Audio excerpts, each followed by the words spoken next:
Abris Tokri. ಸರಿ ಬರ್ಕಾಗ್ತೈತಿ ಬಾಯ್. ಏನು wait ಒಂದ್ ನಿಮಿಷ ಏನ್ ಹೇಳ್ದೆ ನೀನು? ಜಾಸ್ತಿ ಮಾಡಿ ಒಲೆ ಅಂತ. ಇಲ್ಲ ಬಟ್ ಯಾವ ಭಾಷೆಯಲ್ಲಿ ಹೇಳ್ದೆ? ಗಿಬ್ರಿಸ್. ಗಿಬ್ರಿಷಾ? ಹೌದು, ನಾನು ಒಂದ್ಸಲ ಇವಳ ಹತ್ರ ಶುರು ಮಾಡಿದೆ ಅದನ್ನ. ಅದು ನಾವ್ ಹಿಂದೆಲ್ಲ AR ಬಾಬು ಡೈರೆಕ್ಟರ್ ಇದಾರಲ್ಲ, ಅವರು ನಾವೆಲ್ಲ ಮನೇಲಿ ಕುತ್ಕೊಂಡು ಮಾತಾಡ್ತಿದ್ವಿ. ಸರಿ. ಆ ಇದ್ರಲ್ಲಿ ನಾನು ಇವಳ ಹತ್ರ ಶುರು ಮಾಡಿದೆ ಸುಮ್ನೆ. ಇವಳು ಆಗ ಪುಟಾಣಿ, ಇವಳು 2.5 ವರ್ಷ.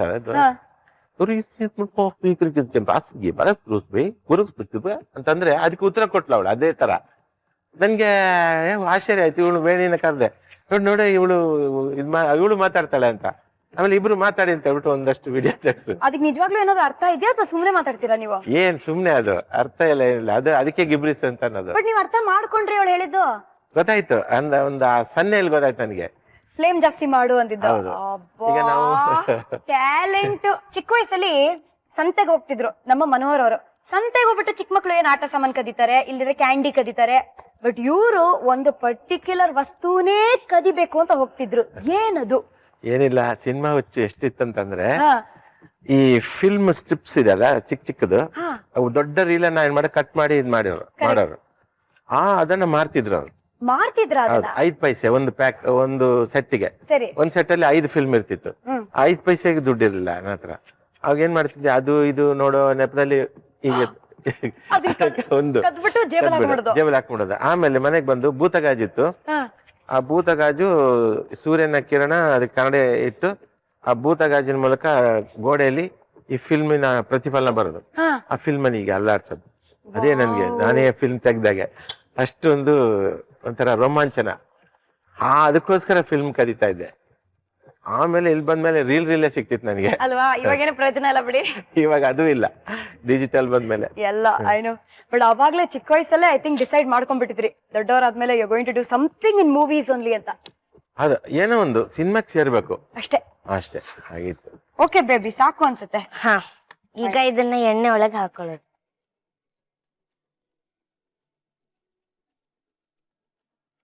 ಮಗಳು ಮಾಡ ಕರಂ ಕುರಂ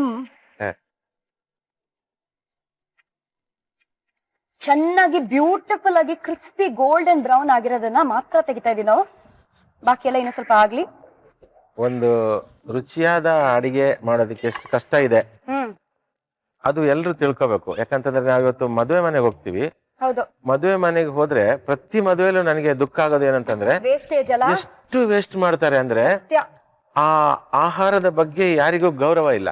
ನಾನು ತಿಳ್ಕೊಂಡಿದ್ದೆ ಅಂತಂದ್ರೆ, ಆಹಾರವೇ ದೇವ್ರು. ಸತ್ಯ. ಹೌದು. ದೇವ್ರನ್ನಾದ್ರೂ ನೀವು ನಂಬಿ ದೇವ್ರ ಕೈ ಕೊಡ್ಬೋದು. ಯಾಕಂದ್ರೆ ಎಷ್ಟೋ ಕಡೆ ದೇವಸ್ಥಾನಕ್ಕೆ ಹೋದವರು ಆಕ್ಸಿಡೆಂಟ್ ಆಗಿ ಸತ್ತೋಗಿರ್ತಾರೆ, ಅಥವಾ ದೇವಸ್ಥಾನಕ್ಕೆ ದಿನ ಹೋದವರು ಕಾಯಿಲೆ ಬರುತ್ತೆ. ಆದ್ರೆ ಆಹಾರವನ್ನ ನಂಬಿದವರಿಗೆ ಯಾವತ್ತು ಆಹಾರ ಕೈ ಕೊಟ್ಟಿಲ್ಲ, ಮೋಸ ಮಾಡಿಲ್ಲ. ಆಹಾರ ಅನ್ನೋದು ದೇವ್ರ ಸಮಾನ.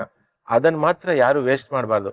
ದಯವಿಟ್ಟು ನೀವು ನಿಮ್ಮ ಮಕ್ಕಳಿಗೆ ಅದನ್ನ ಹೇಳ್ಕೊಡ್ಬೇಕು. ನಾನು ನನ್ನ ಮಗಳಿಗೆ ಹೇಳಿದ್ದೇನೆ, ಎಲ್ಲೂ ಹೋದ್ರೂ ಎಷ್ಟು ಬೇಕು ಅಷ್ಟೇ ಮಾತ್ರ ಹಾಕಿಸ್ಕೊ, ಎಕ್ಸ್ಟ್ರಾ ಏನು ಹಾಕಿಸ್ಕೋಬೇಡ. ಬಿಡುವಂತ ತಟ್ಟೆಯಲ್ಲಿ ಅಥವಾ ಎಲೆಯಲ್ಲಿ ಬಿಡೋ ತರ ಹಾಕಿಸ್ಕೋಬೇಡ ಅಂತ ನಾನು ತುಂಬಾ ಸಲ ನನ್ನ ಮಗಳಿಗೆ ಹೇಳಿದ್ದೀನಿ. ಅದನ್ನ ಅವಳು ಪಾಲಿಸ್ತಾಳೆ. ಹಾಗೆ ಎಲ್ರು ಕೂಡ ಅಷ್ಟೇನೆ. ಎಲೆಯಲ್ಲಿ ವೇಸ್ಟ್ ಮಾಡೋದು ಫ್ಯಾಷನ್ ಅಲ್ಲ. ಹೌದು. ಯುರೋಪ್ ಅಲ್ಲಿ ಮತ್ತೆ ಅಮೆರಿಕಾದಲ್ಲಿ ಅದಕ್ಕೆ ಪನಿಷ್ಮೆಂಟ್ ಇದೆ ಅಂತೆ. ಹೌದು. ಫುಡ್ ಬಿಟ್ರೆ ಅದು ಯಾರೊಬ್ರು ಇಂಡಿಯನ್ಸ್ ಹೋಗಿ ಅಲ್ಲಿ ಬಿಟ್ಟಿದ್ದಕ್ಕೆ ಅಲ್ಲಿ ಹೋಗಿ ಗಲಾಟೆ ಮಾಡಿ ಅವ್ರನ್ನ ಅರೆಸ್ಟ್ ಮಾಡಕ್ ಹೋದಾಗ ಅವರೆಲ್ಲ ನಾನು ಪೇ ಮಾಡಿದೀನಿ, ನಾನ್ ಬಿಡ್ತೀನಿ ಅಂತ. ನಿಜ. ಹೌದು. ಮಾಡಂಗಿಲ್ಲ ಆತರ. ಹಂಗ್ ಮಾಡಂಗಿಲ್ಲ. ಆ ರೂಲ್ಸ್ ಇಲ್ಲೂ ಬರ್ಬೇಕು ಅಂತ ಅನ್ಸುತ್ತೆ. ಯಾಕಂತಂದ್ರೆ ಪ್ರತಿದಿನ ಲಕ್ಷಾಂತರ ಮಂದಿ ಬಡವರು ಊಟ ಮಾಡೋ ಫುಡ್ ಅನ್ನ ನಾವು ಬಿಸಾಕ್ತಿವಿ, ವೇಸ್ಟ್ ಮಾಡ್ತೀವಿ. ಅದ್ಯಾಗಂತಂದ್ರೆ ಅಲ್ಲಿ ಅದ್ರಲ್ಲಿ ಪ್ಲಾಸ್ಟಿಕ್ ಅಲ್ಲಿ ಸುತ್ತಾರೆ. ಒಂದು ಪೇಪರ್ ಅಲ್ಲಿ ಸುತ್ತೋದು ಅಲ್ಲ, ಪ್ಲಾಸ್ಟಿಕ್ ಅಲ್ಲಿ ಸುತ್ತಾರೆ. ಅದನ್ನ ಇದಕ್ಕೆ ಮಾಡ್ತಾರೆ ಗಾಡಿಗೆ. ಅದನ್ನ ಪ್ರಾಣಿಗಳು ಸಿಗಲ್ಲ. ಅದು ಒಂದು ಹಸು, ಬೀಡಾಡಿ ಹಸುಗಳಿಗೂ ಸಿಗಲ್ಲ. ಆಮೇಲೆ ಇವತ್ತು ತೊಟ್ಟಿ ಇಲ್ಲ ಬೆಂಗಳೂರಲ್ಲಿ. ಅದು ಒಂದು 2006 ಅಲ್ಲಿ ಬೆಂಗಳೂರಿನ ಎಲ್ಲಾ ತೊಟ್ಟಿನ ಬ್ಯಾನ್ ಮಾಡಿದ್ರು. ಎಲ್ಲಾ ತೊಟ್ಟಿ ಬ್ಯಾನ್ ಮಾಡಿ ಮನೆಯಿಂದ ಕಸ ತಗೊಂಡೋಗೋದು ಮಾಡಿದ್ರು. ಇದು ಒಂದು ಏನಾಯ್ತಂದ್ರೆ, ಬೀದಿ ನಾಯಿಗಳಿಗೆ ಇದ್ದಕ್ಕಿದ್ದಾಗೆ ತಬ್ಬಿಬಾಗೋಯ್ತು. ಫುಡ್ ಇಲ್ಲ. ಕರೆಕ್ಟ್. ಅದರ ಬದಲು ಫುಡ್ ಅವಕ್ಕೆ ಕೊಟ್ರೆ, ನಾವು ಬಿಸಾಕೋದನ್ನ ಕೊಟ್ರೆ ಯಾವ ನಾಯಿ ಅಪಾಯಕಾರಿ ಅಲ್ಲ. ಒಟ್ಟಲ್ಲಿ ಫುಡ್ ಅನ್ನು ಮಾತ್ರ ದಯವಿಟ್ಟು ಯಾರು ವೇಸ್ಟ್ ಮಾಡಬೇಡಿ. ಎಷ್ಟು ಬೇಕೋ ಅಷ್ಟೇ ಹಾಕಿಸ್ಕೊಂಡು ತಿನ್ನಿ ಅನ್ನೋದು ನನ್ನ ಒಂದು ಕಳಕಳಿಯ ಒಂದು ಪ್ರಾರ್ಥನೆ. Very nice. ನೋಡಿ ಎಷ್ಟು ಒಳ್ಳೆ ಮಾಹಿತಿನ ನೀಡಿದೀರಾ.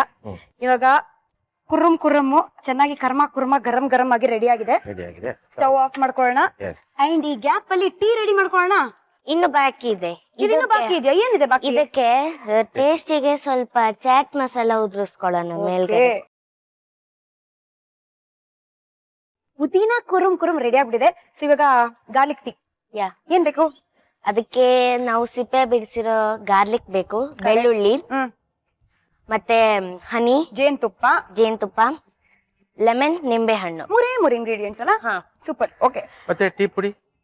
ಟೀ ಪುಡಿ ಎಲ್ಲ ಬೇಡ. ಬೇಡವಾ? ಬೇಡ. ಟೀ ಪುಡಿ ಇಲ್ದೇ ಇರೋ ಟೀ ಇದು. ಓಹೋ, ನೋಡಿದ್ರಾ? ಹೆಂಗೆ ಹುಷಾರ್ ನಿಮ್ ಮಗಳು. ಸೊ ನಾವು ಫಸ್ಟ್ ಏನ್ ಮಾಡ್ಬೇಕಂದ್ರೆ ನೀರ್ನ ಬಾಯ್ಲ್ ಮಾಡ್ಕೊಂಡು ಅದ್ರೊಳಗೆ ನಾವು ಬೆಳ್ಳುಳ್ಳಿ ಹಾಕೋದು. ಇದಲ್ವಾ? ನೀರ್ ಹಾಕಿಪ್ಪ. ಹಾ, ತಗೊಳ್ಳಿ. 3 ಕಪ್ಸ್ ಹಾಕಿ. ಇರಿ ಮೆಜರ್ಮೆಂಟ್ ಪ್ರಕಾರ ಹಾಕೋಣ. 3 ಕಪ್ಸ್ ಅಂದ್ಬಿಡಿದಾಳೆ ಇವಳು. ನಿಮಿಷ. 1, ಓಕೆ, 2 ಸಾಕು. ಹಾಕೋಣ ನೀರಲ್ಲಿ. ಒಂದು ಅರ್ಧದಷ್ಟು ಹಾಕೊಂಡ್ರೆ ಈ ಕಪ್ ಸಾಕಾಗುತ್ತೆ. ಓಕೆ. ಒಂದು ಪಾಡ್ ಗಾರ್ಲಿಕ್ ಅಂತ ಇಟ್ಕೋಬಹುದು, ಅದ್ರಲ್ಲಿ ಬರುತ್ತಲ್ಲ ಒಂದು 10-15. ಸೊ ಇದನ್ನ ನಾವು ಒಂದು ಗ್ಲಾಸ್ ಅಥವಾ ಈ ತರ ಟೀ ಪಾಟಿಗೆ ಹಾಕೋಬಹುದು. ಸ್ಟ್ರೈನ್ ಮಾಡ್ಕೊಂಡು ಹಾಕೋಬೇಕಾ ಇವಾಗ? ಹೌದು. ಒಂಥರ ಇದು ಹಾಲು ಉಕ್ಕತ್ತಲ್ಲ, ಆ ರೇಂಜ್ ಲೈಟ್ ಆಗಿ ಮೇಲ್ ಬರ್ಬೇಕು, ಆವಾಗ ಗೊತ್ತಾಗತ್ತೆ. Okay, so the garlic tea is ready, it's done ಅಂತ. ಸ್ಟ್ರೈನ್ ಮಾಡ್ಕೊಳ್ಳೋಣ. ನಾ ಹಿಡಿತೀನಿ, ನೀವು ಹಾಕಿ. ನಾನು ಹಾಕ್ತೀನಿ. ಓಕೆ.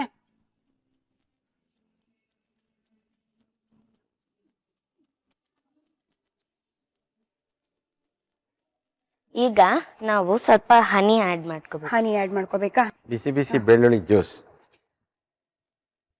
ಓಕೆ. 1,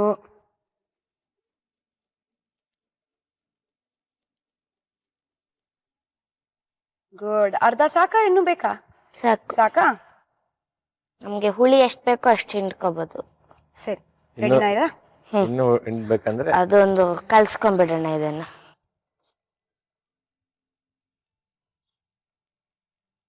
ಆಹಾ, ಓಕೆ.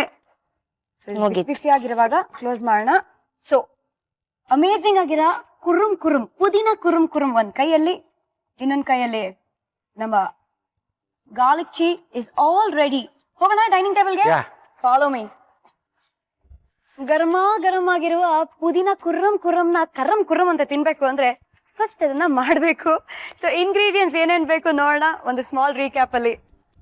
ಪುದೀನ ಕರಂ ಕುರಂ, ಪುದೀನ ಸೊಪ್ಪು, ಹಸಿಮೆಣಸಿನಕಾಯಿ, ಜೀರಿಗೆ, ಮೈದಾ ಹಿಟ್ಟು, ಚಾಟ್ ಮಸಾಲ, ಎಣ್ಣೆ, ಕೊತ್ತಂಬರಿ ಸೊಪ್ಪು, ಉಪ್ಪು ರುಚಿಗೆ ತಕ್ಕಷ್ಟು.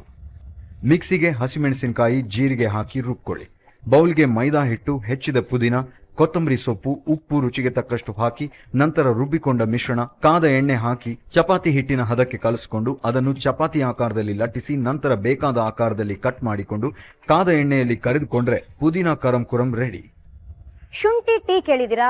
ಗ್ರೀನ್ ಟೀ ಕೇಳಿದಿರಾ? ಜಾಸ್ಮಿನ್ ಟೀ ಕೇಳಿದಿರಾ? ಗಾರ್ಲಿಕ್ ಟೀ ಕೇಳಿದಿರಾ? Speciality of Star Saviruchi. Try ಮಾಡಿ ನೋಡಿ. ಇಂಗ್ರೀಡಿಯೆಂಟ್ಸ್ ಏನೇನ್ ಬೇಕು? Let's take a recap. ಬೆಳ್ಳುಳ್ಳಿ ಟೀ, ಬೆಳ್ಳುಳ್ಳಿ, ನಿಂಬೆ ರಸ, ಜೇನುತುಪ್ಪ. ಪಾತ್ರೆಗೆ ನೀರು ಹಾಕಿ ಕಾದ ಬಳಿಕ ಬೆಳ್ಳುಳ್ಳಿ ಹಾಕಿ ಕುದಿಸಿಕೊಂಡು ಅದನ್ನು ಶೋಧಿಸಿಕೊಂಡು ಬಳಿಕ ನಿಂಬೆ ರಸ, ಜೇನುತುಪ್ಪ ಹಾಕಿ ಕಲಸಿದ್ರೆ healthy garlic tea ready to drink.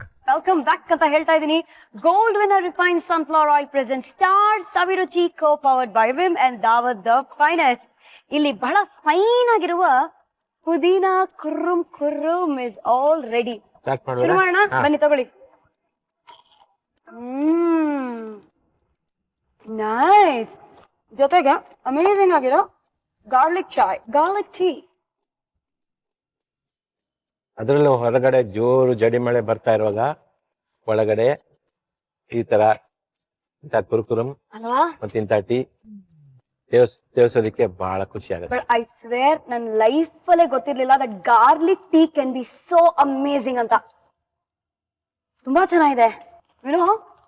ನಮ್ಮ ವಿ ಮನೋಹರ್ ಅವರು ಅದ್ಭುತವಾಗಿ ಹಾಡುಗಳಿಗೆ ಲಿರಿಕ್ಸ್ ಬರೀತಿದ್ರು ಚಿಕ್ಕ ವಯಸ್ಸಿಂದಾನೆ ಅಂತ ನಮ್ಗೆಲ್ರಿಗೂ ಗೊತ್ತು.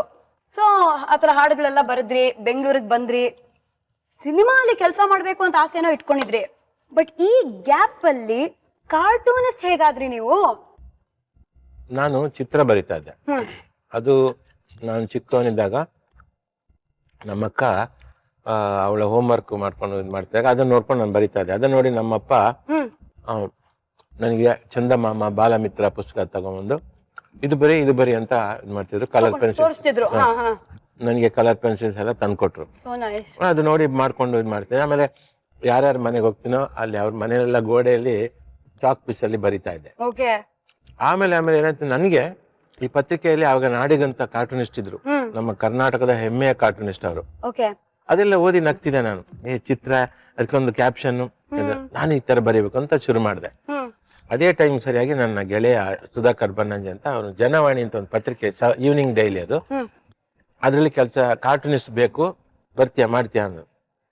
ತಕ್ಷಣ ಹೂ ಅಂತಂದೆ, ಸೇರ್ಕೊಂಡೆ. ಹಾಗೆ ಬರಿತಾ ನಾನು ಕಾರ್ಟೂನಿಸ್ಟ್, ಫುಲ್ ಟೈಮ್ ಕಾರ್ಟೂನಿಸ್ಟ್ ಆದೆ. ಬಟ್ ಈ ಸಿನಿಮಾ ಹುಚ್ಚು ಇತ್ತಲ್ಲ ಅಲ್ವಾ, ಆ ಟೈಮಲ್ಲಿ ನಾನು ಅಪರಿಚಿತ ಒಂದು ಸಿನಿಮಾ ನೋಡಿದ್ದೆ. ಇದು ಇದಕ್ಕೆ ಒಂದು ಸಸ್ಪೆನ್ಸ್ ಥ್ರಿಲ್ಲರ್. ನನಗೆ ನೋಡಿ ಖುಷಿ ಆಯ್ತು, ಇದೊಂಥರ ಬೇರೆ ಅಪ್ರೋಚ್ ಸಿನಿಮಾ. ಸ್ವಲ್ಪ ದಿವಸ ಆದ್ಮೇಲೆ ಸುಂದರ್ನ ಸ್ವರ್ಣ ಅಂತ ಖ್ಯಾತ ಛಾಯಾಗ್ರಾಹಕ ಅವ್ರು ನಮ್ಮ ಆಫೀಸ್ಗೆ ಬಂದ್ರು, ಪರಿಚಯ ಎಲ್ಲ ಆಯ್ತು. ಅವರಿಗೂ ನಾನು ತೋರಿಸ್ದೆ ನನ್ನ ಇದರ ಚಿತ್ರಗಳೆಲ್ಲ, ಕಾರ್ಟೂನ್ ತೋರಿಸ್ದೆ. ಆಮೇಲೆ ಹಾಡು ಬರ್ದಿದ್ದೆಲ್ಲ ತೋರಿಸ್ದೆ. ನಾನು ನಾನೇ ಟ್ಯೂನ್ ಹಾಕಿದ್ದೆಲ್ಲ ಅವ್ರಿಗೆ ಹಾಡಿ ತೋರಿಸ್ದೆ. ಸೊ ಅವರಿಗೆ ಏನೋ ಇವನಲ್ಲಿ ಇದೆ ಅಂತ ಹೇಳ್ಬಿಟ್ಟು ಇದಾಯ್ತು. ಅನುಭವ ಚಿತ್ರಕ್ಕೆ ಅವರೇ ಛಾಯಾಗ್ರಾಹಕರೇ ಸೆಲೆಕ್ಟ್ ಆದ್ರು. ಅವರು ಕಾಶಿನಾಥ್ ಸರ್ ಹತ್ರ ನನ್ನ ಬಗ್ಗೆ ಹೇಳಿದ್ರು, ನನ್ನನ್ನು ಕರ್ಸಿ ಆವಾಗ ಎಲ್ವಾ ಇದ್ದಾನೆ ಅಂತ ನಾನು ಕೂತ್ಕೊಂಡು ಹಾರ್ಮೋನಿಯಂ ಅಲ್ಲಿ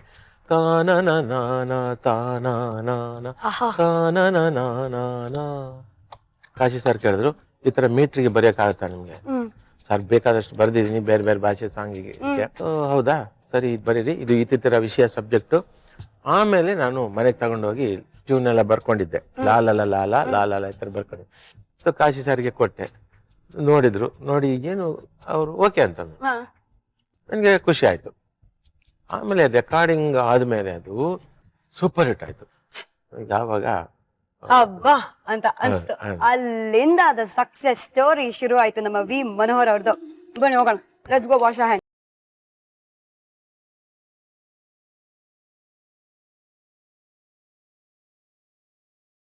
ಟಿವಿ ನೋಡ್ತಾ, ಎಕ್ಸಾಮಿಗೆ ಓದ್ಕೊಳ್ತಾ ಈ ಕೆಲಸ ಮಾಡ್ಬೋದು ನೀವು. ಎಷ್ಟು ಕಷ್ಟ ಅಲ್ಲ ಏನು ಈ ಕೆಲಸ ತಿನ್ನದಾ? Not at all. You can't stop at one. Amazing ಆಗಿರೋ ಪುದೀನ ಕುರ್ರುಮ್ ಅನ್ನ ನಾವು ಟ್ರೈ ಮಾಡಿದ್ವಿ. ನೋಡಿ ಈ ಸ್ಮಾಲ್ ಪುಟಾಣಿ ಕೈ ರುಚಿ ಎಷ್ಟು ಚೆನ್ನಾಗಿದೆ ಗೊತ್ತಾ? So sweet. ಎಷ್ಟು ಚೆನ್ನಾಗಿ ಅಡುಗೆ ಮಾಡ್ತೇಕಂದ ನೀನು. ಥ್ಯಾಂಕ್ಸ್. ಅದಕ್ಕೋಸ್ಕರ ದಿನ ನನ್ನ ಮನೆ ಕರೆದು ದಿನ ನಂಗೆ ಊಟ ಹಾಕ್ಬೇಕು. ಓಕೆ, ಹೇಳು ಹೆಂಗನ್ಸ್ತು ನಿನ್ಗೆ? ತುಂಬಾ ಖುಷಿ ಆಯ್ತು. ಇದು ನನ್ನ ಫಸ್ಟ್ ಎಕ್ಸ್ಪೀರಿಯನ್ಸ್, ಕ್ಯಾಮ್ರಾ ಮುಂದೆ ನಿಂತ್ಕೊಂಡು ಅಡ್ಗೆ ಮಾಡ್ತಿರೋದು. ಹೌದಾ? ಮನೇಲಿ ಕ್ಯಾಮ್ರಾ ಇಲ್ವಲ್ಲ ಅಡ್ಗೆ ಮಾಡುವಾಗ. ಬಟ್ ಡ್ಯಾಡಿ ಯಾವ ಸಿನಿಮಾಲು ನಿನ್ನ ಹಾಕಿಲ್ವಾ ಇನ್ನು? ನಾನು ಹೋಗಲ್ವಾ? ವೈ? ನಂಗೆ ಡಾಕ್ಟರ್ ಆಗ್ಬೇಕು. ನೋಡ್ರಪ್ಪ, ಡಾಕ್ಟರ್ ಆಗ್ಬೇಕಂತ ನಮ್ಮ ಹುಡುಗಿಗೆ. Very nice. ಆಕ್ಟರ್ ಆಗ್ಬೇಕಾಗಿಲ್ಲ, ಡಾಕ್ಟರ್ ಆಗ್ಬೇಕಂತ. ಆಕ್ಟರ್ ಆದ್ರೆ ಅಲ್ಲಿ ಡಾಕ್ಟರ್ ತರ ನಾಟಕ ಮಾಡ್ಬೋದು. ಏನಾಯ್ತು ನಿಮ್ಗೆ ಪಾಪ ಅಂತ. Thank you so much baby, thank you for coming. Come give me ಹಾಗಿ. ಓಕೆ, ಇವಾಗ ನೀನ್ ಟಾಟಾ ಬೈ ಬೈ ಸಿ ಯು ಹೇಳಲೇಬೇಕು. ಓಕೆನಾ? ಡ್ಯಾಡಿಗೂ ಹಾಗೆ ಕೊಟ್ಬಿಡು. ಥ್ಯಾಂಕ್ ಯು ಕಂದ, ಗಾಡ್ ಬ್ಲೆಸ್ ಯು. ಬಾ ಹಿಂಗೆ. ನಮ್ಮ ಕಾಶಿನಾಥ್ ಅವ್ರು ಮಾಡುವ ಸೀನ್ಸ್ಗಳು ಹೇಗಿರುತ್ತೆ ಅಂತ ನಿಮಗೆ ಗೊತ್ತು. ಒಂದೊಂದ್ಸತಿ ಅದನ್ನ ಕಂಟ್ರೋಲ್ ಮಾಡಕ್ ಯಾರಾದ್ರೂ ಬೇಕಾಗಿತ್ತು. ಆ ಕಂಟ್ರೋಲರ್ ಯಾರು ಗೊತ್ತಾ? One and only we Manohar ಅವರು. ಸೊ ಹೇಗ್ ಕಂಟ್ರೋಲ್ ಮಾಡ್ತಿದ್ರು, ಏನ ಕತೆಗಳು ನಾಳೆ ಗೊತ್ತಾಗತ್ತೆ. ಎಸ್, ನಮ್ಮ ಸ್ಟಾರ್ ಅಭಿರುಚಿಯಲ್ಲಿ gold winner refine sunflower oil present star Abhiruchi, co powered by Vim and Daawat the finest. ನಾನು ನಿಮ್ಮ ಪಟಾಕಿ ಶ್ರುತಿ. ನಾನು ನಿಮ್ಮ ವಿ ಮನೋಹರ್. ಇವಾಗ ನಾವಿಬ್ರು ಏನ್ ಹೇಳ್ಬೇಕು ಹೇಳಿ? ಟಾಟಾ, ಸಿ ಯು, ಬಾಯ್ ಬಾಯ್.